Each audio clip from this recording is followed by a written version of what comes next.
या विषयावरती तशी आपण एक तास चर्चा केली, एक तासापेक्षा जास्त वेळ चर्चा केली आणि त्यामुळे एका एका वाक्यामध्ये हे खरं त्याचा सारांश रूपाने सांगता येणं कठीण आहे. पण मी एक तरुणांना आवाहन करेल की आपण फर्स्ट टाइम म्हणजे प्रथमच मतदान करत आहात.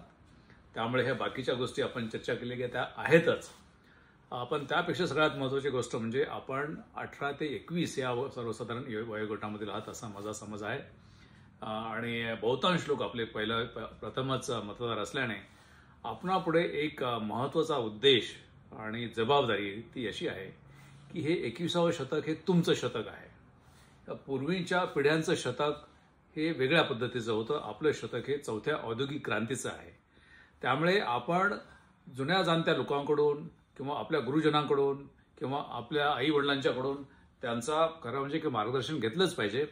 पण त्यांचं मार्गदर्शन भविष्यात काय घडणार आहे त्यासाठी मला वाटतं कुठेतरी तुम्हाला स्वतःला विचार करावा लागेल आणि हे सगळी गोष्ट तुम्हाला स्वतःच्या हातामध्ये घ्यावी लागेल. अन्यथा जुन्या अनुभवावरून 21व्या शतकाकडे जाणं म्हणजे तितकंसं ते अर्धवट असल्यासारखं होईल.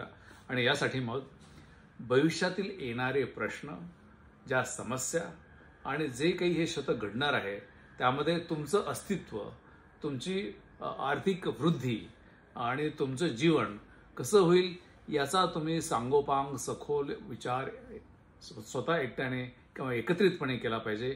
आणि मग ही जी निवडणूक आहे ती आता तरुणांनी तुम्ही स्वतः हातामध्ये घेतली पाहिजे. अन्यथा मला वाटतं की जे राजकीय नेतृत्व आहे हे बहुतांश नेतृत्व हे 40-50 वयोगट किंवा त्याच्यापेक्षा जास्त वयोगटाचा आहे. त्यांचा कनेक्ट हा भूतकाळाशी जास्त आहे. त्यांचा कनेक्ट भविष्य काळासाठी तितकासा नाही आहे. आणि म्हणून तुम्हाला जगाच्या पातळीवरती काय चाललेलं आहे, काय समस्या होऊ घातलेल्या आहेत आणि या समस्यांचं स्वरूप कदाचित या राजकीय नेतृत्वाला नसण्याची शक्यता जास्त आहे. आणि म्हणून आपण सगळ्यांनी हे जाणून घेतलं पाहिजे की त्यातल्या त्यात कुठला राजकीय पक्ष हा भविष्यातील येणाऱ्या समस्याबाबतीत जास्त संवेदनक्षम आहे, जे कृतिशील होऊ शकतो, त्यावरती तोडगा काढू शकतो, अशांनाच तुम्ही निवडून दिलं पाहिजे. आता हा कुठला पक्ष आहे, हे कोण आहे हे तुम्ही ठरवायचंय. कारण प्रत्येकाच वेळेस असं दुसऱ्याने सांगून आपण ते ऐकणं म्हणजे मला वाटतं की आपण काहीतरी कोणाच्या तरी ह्याच्याखाली आल्यासारखं, कोणाच्या तरी कह्यात आल्यासारखं होतं. आणि म्हणून आपण इंडिपेंडंट आहात, आपण स्वतंत्र आहात, आपल्याला स्वतंत्र विचार करण्याची कुवत आहे, ती कुवत कुठेतरी दाखवली पाहिजे.